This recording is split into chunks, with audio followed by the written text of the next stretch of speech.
تمہاری آنکھیں جو پھڑکتی ہے، آپ عام طور پر ہمارے علاقے کے اندر لوگ کہتے ہیں دائیں آنکھ پھڑکے گی تو خوشی ملے گی، بائیں آنکھ پھڑکے گا تو غم ملے گا۔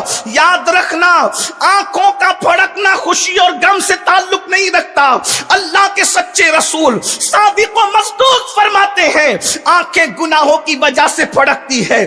میری قوم کے جوانوں، اپنے مسائل کا حل سیاسی لیڈروں کے دروازوں پر نہیں ہے، اپنے مسائل کا حل صرف ورد و وظائف میں نہیں ہے، صرف ورد و وظائف میں اپنے مسائل کا حل نہیں ہے، صرف تعویذات میں اپنے مسائل کا حل نہیں ہے، صرف جذباتی نعروں میں مسائل کا حل نہیں ہے۔ قرآن نے حل پیش کیا ہے، وَمَا أَصَابَكُم مِّن مُّصِيبَةٍ فَبِمَا كَسَبَتْ أَيْدِيكُمْ، تم پر جو مصیبت آتی ہے وہ تمہارے گناہوں کی وجہ سے، وہ تمہارے جرائم کی وجہ سے۔ اللہ کے رسول صلی اللہ علیہ وآلہ وسلم اس کی تشریح کرتے ہوئے، اس کی تفسیر کرتے ہوئے بیان فرماتے ہیں، آقا ارشاد فرماتے ہیں تمہارے بدن میں جو کھجلی ہوتی ہے، تمہارا جو بدن کھجاتا ہے وہ بھی گناہ کی وجہ سے کھجاتا ہے۔ تمہاری آنکھیں جو پھڑکتی ہے، آپ عام طور پر ہمارے علاقے کے اندر لوگ کہتے ہیں دائیں آنکھ پھڑکے گی تو خوشی ملے گی،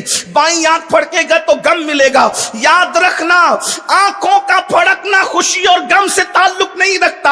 اللہ کے سچے رسول صادق و مصدوق فرماتے ہیں آنکھیں گناہوں کی وجہ سے پھڑکتی ہے، کانٹا گناہوں کی وجہ سے چبھتا ہے۔ اللہ اکبر، پتا چلا جو بھی مصیبت ہے وہ گناہ کی وجہ سے ہے۔ اللہ اکبر، اللہ کے رسول صلی اللہ علیہ وآلہ وسلم نے تو یہاں تک ارشاد فرمایا جو تم پر حکمراں مسلط ہوتے ہیں وہ بھی تمہارے اعمال کی وجہ سے ہوتے ہیں۔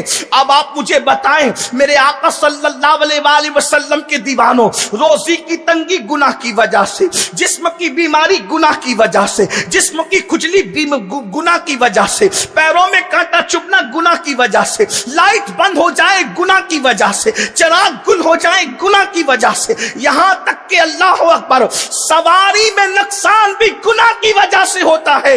حضور علیہ السلام کے ظاہری دور میں یہ کاریں تو نہیں تھی۔ اللہ کے رسول علیہ السلام فرماتے ہیں سواری میں نقصان گناہوں کی وجہ سے ہوتا ہے۔ مطلب اگر ہماری گاڑی کا ٹائر پنچر ہوا ہے تو ہم سے کوئی نہ کوئی گناہ ہوا ہے، اس کی وجہ سے ہوا ہے، اس سے روشنی لے کر ہم یہ بات کر سکتے ہیں۔ اب آپ کہیں گے تو کیا کھجلی بھی گناہ کی وجہ سے؟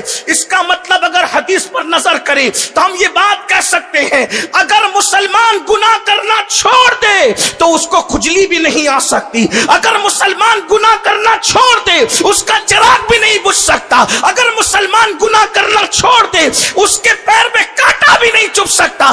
یہ جو کچھ ہے ہمارے گناہوں کی وجہ سے ہے۔ اب میں آپ سے پوچھنا چاہتا ہوں مسائل پر رونا رونے والوں، اپنی راتوں کا جائزہ تو لو، ہم راتیں کس طرح گزار رہے ہیں۔ اللہ اکبر، لوگ کہتے ہیں مولانا ہم پہلے تو بادشاہ تھے نا۔ اللہ اکبر، یہی ملک ہندوستان ہے، کم و بیش 1000 سال تک کے اسی ملک ہندوستان پر تمہارے پرخوں نے حکومت کی ہے۔ اللہ اکبر، جو آج آنکھیں دکھا رہے ہیں یہ کاسے گدائی لے کر کے کھڑے رہا کرتے تھے۔ آپ کہتے ہیں کیوں؟ ہم پہلے بادشاہ تھے اور آج ہم یہاں پر غلام ہے۔ غلام اس کی وجہ کیا ہے؟ تو میں کہتا ہوں دیکھ لو اس وقت تک تم بادشاہ تھے۔ اللہ اکبر، اگر تم بادشاہ بن بھی جاتے تھے تو شمس الدین التمش کی شکل میں تم تہجد گزار ہوا کرتے تھے۔ تب تک تمہارا بادشاہ تہجد گزار تھا، تب تک تم عزت کے ساتھ جی رہے تھے، تم بادشاہ بن کے جی رہے تھے، دنیا تمہاری غلامی کر رہی تھی۔ اور آج تہجد تو دور کی بات ہے، جمعہ کی نماز پڑھنے کے لیے بھی صرف 2 رکعت کے لیے آتے ہو۔ مجھے بتاؤ اللہ کے بندو اپنی اعمال کا جائزہ لو۔ اللہ اکبر، شمس الدین التمش وہ بادشاہ ہے جس نے 4 عورتوں کے علاوہ 5ویں کسی عورت کو نظر بھر کر کے نہیں دیکھا۔ آپ سے پوچھتا ہوں آج 16 17 سال کے لڑکے زنا کی فلمیں دیکھ رہے ہیں، عورتوں پر پاپ کی نظریں ڈال رہے ہیں، تباہ نہیں ہوں گے تو کیا ہوگا؟ یاد رکھنا کہ دنیا میں کسی ماں نے ایسا لال پیدا نہیں کیا جو تمہاری آنکھوں میں آنکھیں ڈال کر کے